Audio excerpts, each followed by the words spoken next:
Well, coronavirus, of course, has changed the way we interact with one another. No handshakes, no hugs, can't even get near. We always have to be 6 feet apart.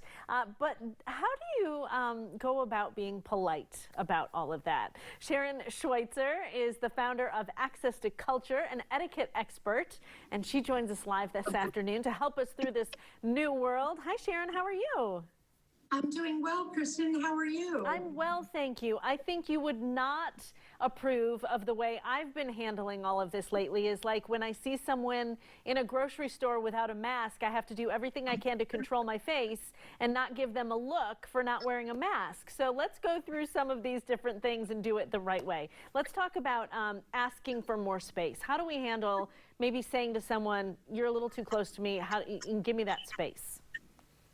You know, in the U.S., we are an arm's length transaction culture, whether socially or whether in business. And so now that we move to this 6 foot or 2 meter, we have to be very direct. And we have to say to people, our family is following the social distancing. We're taking it very seriously. So I'm going to step back and I don't want you to be offended. Or you can ask them if they have moved into your space at the checkout or in the checkout line, and you can say, please follow those big circles that the store or the business has put in place, and please step back. I don't want to offend you, but I really need you to step back.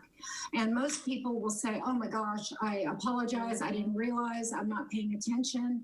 And if they growl or get ugly, what you can do is take it to management and let the cashier or someone else know, you know what, I'm really feeling unsafe because I'm trying to follow your social distancing rules here in the store. And most of the time, management is going to let them know that they're out of line.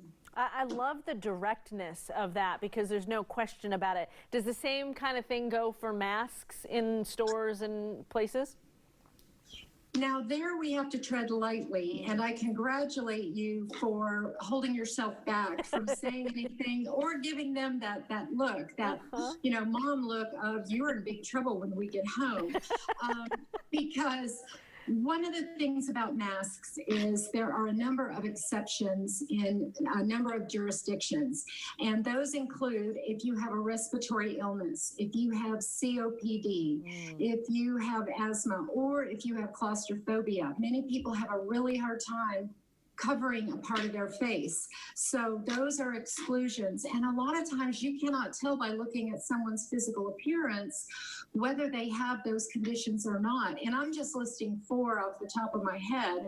And there are probably more that I'm not including, because while I'm an etiquette expert and an attorney and an author, I am not a physician or a scientist. So I'm sure there are many more conditions. So it's best to leave mask enforcement to the authorities.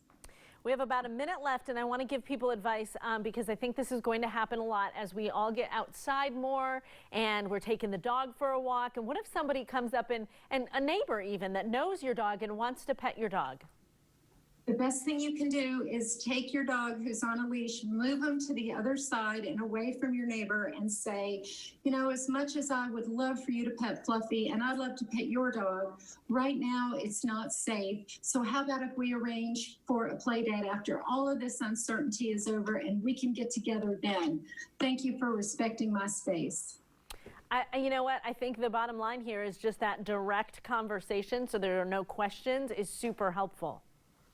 It is. We are a very direct culture in the U.S., and it's best to go ahead and communicate well and not sidestep the issue because it's health and safety first. Yeah. And I think being proactive is something very important for us during this uncertain time. Thank you so much for taking time with us. We really appreciate that. All of the information up on your screen if you need some more information. Sharon, be well, and we'll talk to you soon, okay?